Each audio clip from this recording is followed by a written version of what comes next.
alors que les résultats définitifs des élections municipales du 17 juillet 2025 viennent de renvoyer les nouveaux élus communaux à leurs fonctions sur l'échelle nationale, une réalité persistante continue de s'imposer dans le paysage local togolais. L'incapacité chronique des mairies à faire appliquer leurs propres décisions dans les domaines cruciaux que sont la salubrité publique, la gestion des encombrements ou la régulation des stations de transport, l'absence d'un outil exécutif local, tel qu'une police municipale, laisse les conseils municipaux désarmés face à l'anarchie urbaine.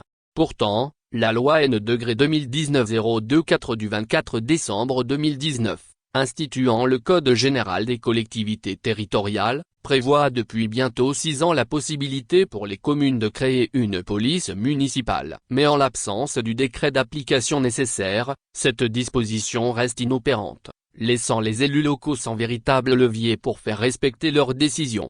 Cette carence juridique empêche les communes, même les plus volontaires, de recruter légalement des agents municipaux dotés d'un statut clair, d'un encadrement fonctionnel et d'une reconnaissance juridique nationale. En l'absence de décret d'application, les communes ne disposent d'aucune force exécutive légalement habilitée à faire respecter leurs décisions. Le résultat est sans appel, les arrêtés municipaux restent lettre morte dans de nombreuses villes et les usagers n'en tiennent aucun compte, faute de sanctions immédiates ou d'autorités habilitées à les imposer.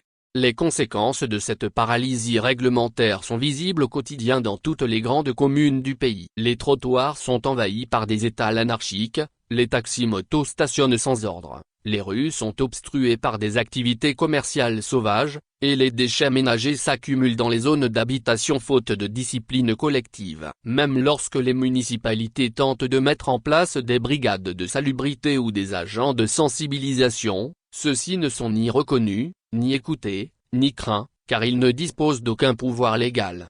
Face à cette situation, les maires apparaissent désarmés. Le premier mandat des conseillers municipaux s'achève ainsi sur un constat général d'échec dans la lutte contre l'anarchie urbaine, non pas par manque d'initiative, mais en raison de l'inadéquation entre les responsabilités conférées par la loi et les outils réels de mise en œuvre. Ce hiatus affaiblit la légitimité des élus locaux et nourrit un sentiment de défiance des populations à l'égard de l'autorité municipale.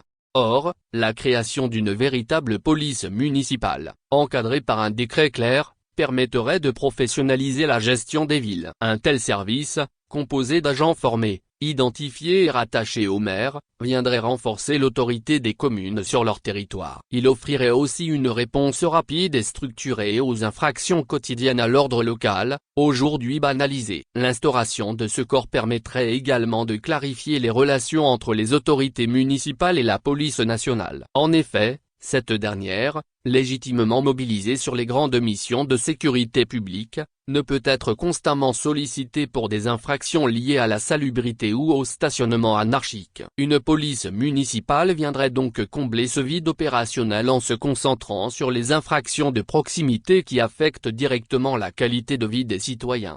Par ailleurs, la mise en place d'un tel service constituerait une opportunité de création d'emplois décents à l'échelle locale. Elle permettrait le recrutement d'agents communaux spécialisés, tels que des inspecteurs de voirie, des surveillants de marché ou encore des agents de circulation, tout en encadrant leur action dans un cadre légal précis. Des exemples concrets ailleurs en Afrique démontrent l'efficacité de cette approche. Au Sénégal, au Bénin ou encore au Maroc, les polices municipales sont devenues des outils indispensables de gouvernance urbaine. À Dakar ou à Cotonou, les municipalités mènent régulièrement des opérations de déguerpissement, de régulation du transport urbain ou de surveillance des marchés grâce à des brigades locales dûment mandatées. Dans ce contexte, le Togo, engagé dans un processus de décentralisation depuis 2019, ne peut rester en marge de cette dynamique. Il est urgent que le gouvernement prenne ses responsabilités en publiant sans délai le décret d'application attendu. Ce texte réglementaire donnerait enfin vie aux dispositions légales existantes et renforcerait l'efficacité des nouveaux exécutifs communaux à l'heure où ils prennent leurs fonctions.